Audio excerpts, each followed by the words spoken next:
Do you love grilled burgers? So do we. We get asked so often in the test kitchen how to grill the perfect burger. With a few simple tips in your back pocket, we're going to make you a confident burger grilling machine.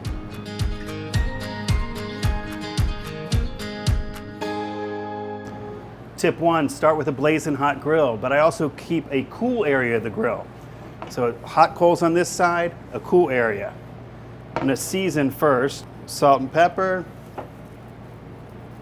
and then go on to the hot part of the grill. The burgers I kept in the refrigerator, so I have cold burgers going onto a very hot grill surface.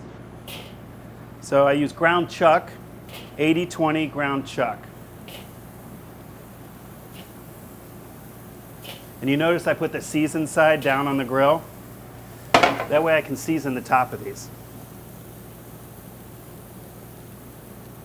Did you hear the sizzle? That's important. That's the way I know that the grill is super hot. It's one indicator.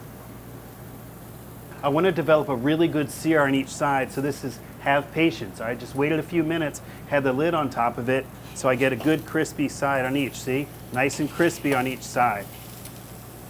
If you find that some are too charred, like I feel this one's too charred, I'm going to pull him actually to a cooler side and switch the ones that are less done toward the hot, okay? So I'm going to do a little switcheroo. This guy goes to a cool side, these guys get to a hotter side. And then develop a good sear on that side, and we're going to have a finished burger in just a minute. You notice this is a charcoal grill, but set up a gas grill the same way. Set up a hot zone and give yourself a cool zone. So we've got a good sear on the other side. We're going to check for doneness with an instant read thermometer. Make sure you enter in through the side, take a quick reading, and for safety, 160 degrees. These are done. Burger time. And that's how to make a perfect burger.